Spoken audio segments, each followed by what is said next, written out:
Welcome my dear viewer. এই ভিডিওতে আমরা দেখে নেব বিভিন্ন ক্লাস এক্সামের ইম্পর্টেন্ট একটি প্যারাগ্রাফ রাইটিং।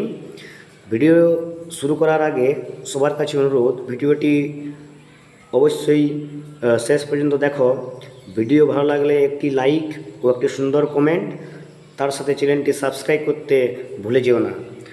তাহলে আজ আমরা আলোচনা করব an autobiography of a river.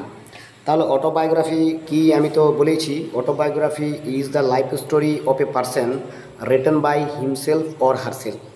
অর্থাৎ আত্মজীবনী কোনো একটি ব্যক্তির জীবনের ইতিহাস, যেটা ওই ব্যক্তি নিজেই কিন্তু লিখে, সেটা হচ্ছে অটোবায়োগ্রাফি। তাহলে চলো আমরা একটি অটোবায়োগ্রাফি দেখব রিভার সম্পর্কে। I am the river of Ganges. আমি হচ্ছি Ganga river. The largest and most sacred river of India. তাহলে সেক্রেড বলতে পবিত্র। আমি হচ্ছি ভারতবর্ষের সবচেয়ে দীর্ঘতম এবং সবচেয়ে পবিত্র একটি নদী। I was born thousand of years ago. এটা ইয়োর লয়, এটা years ago in the Himalayas. তাহলে আমরা সবাই জানি গঙ্গা হিমালয়ের গঙ্গোত্রী হিমবাহের গোমুখ গুহা থেকে উৎপন্ন, এবং সেখান থেকেই গঙ্গা নদী বয়ে চলেছে এবং সেটি মিশেছে বঙ্গোপসাগরে। Since my birth I have been restless.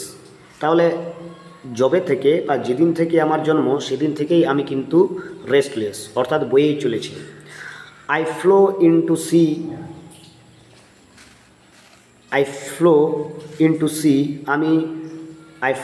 C আমি বয়ে গেছি সমুদ্রে। Passing through the field, garden, towns and villages. তাহলে আমি হিমালয় থেকে উৎপন্ন হয়ে বঙ্গোপসাগরে মিশেছি, এবং সেই মিশার পথে আমি পাশ দিয়ে পেরিয়ে গেছি বিভিন্ন ফিল্ড, টাউন, সিটিজ, ভিলেজ ইত্যাদির মধ্য দিয়ে। People have build large towns and সিটিজ on my bank. তাহলে পিপল কী করেছে? পিপল বিল্ড করেছে বিভিন্ন বড় বড় টাউন, সিটিজ আমার নদীর তীরে। Some of them are centre of culture, education, trade and commerce. তাহলে সেগুলির মধ্যে কতকগুলো হয়ে উঠেছে সংস্কৃতি, শিক্ষা এবং ব্যবসা বাণিজ্যের একটি কেন্দ্রস্থল। মেনি টেম্পলস, বিভিন্ন টেম্পল অর্থাৎ মন্দির are located on my bank. তাহলে আমার নদীর তীরে অসংখ্য মন্দির তৈরি হয়েছে, মন্দির গড়ে উঠেছে। Thousands of pilgrims bath in my sacred water. তাহলে হাজার হাজার পিলগ্রিমস অর্থাৎ তীর্থযাত্রী স্নান করে আমার পবিত্র জলে।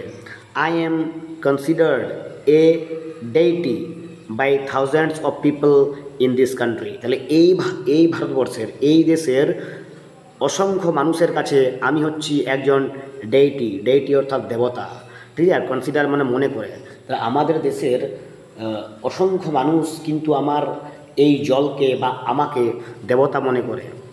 Boats, streams and ships sail along my surface বলতে উপরিতল। তাহলে আমার উপরিতলে অর্থাৎ আমার মধ্য দিয়ে ভেসে যায় boat, steamer and ships. My water is use for drinking and various other purpose. এবং বিভিন্ন অন্য পারপাস ও অন্য উদ্দেশ্যেও কিন্তু আমার জলটি ব্যবহার করা হয়। ডিউরিং দ্য রেনি সিজনের সময় অর্থাৎ বর্ষাকালে মাই সারফেস রাইজেস। আমার কি হয়? আমার জল উপরে উঠে যায়।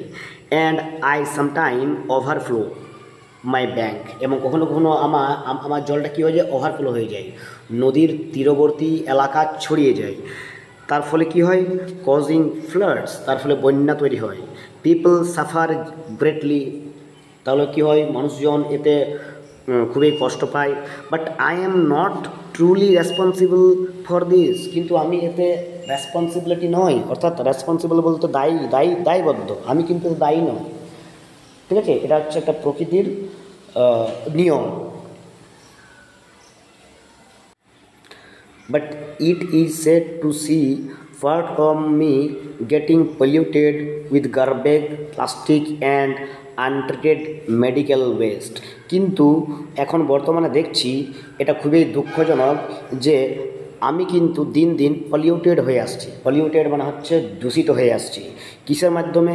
গার্বেজ অর্থাৎ আবর্জনা স্তূপ, প্লাস্টিক, আনট্রিটেড মেডিকেল ওয়েস্ট, এগুলো কী হয় আমার জলেতে ফেলে দেওয়া হয়।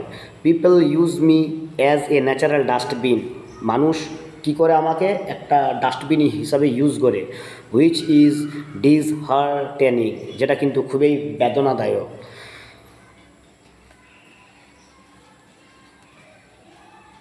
আই অ্যাম ভেরি ওল্ড, আমি হচ্ছি খুবই পুরনো, and have seen many man come into this world and die, এবং আমি দেখেছি অনেক অনেক মানুষ এই পৃথিবীতে এসেছে এবং তার সাথে সাথে তারাও চলেও গেছে।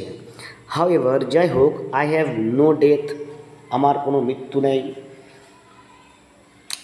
I will flow on for ever, আমি চিরদিনের জন্য বয়ে চলেছি।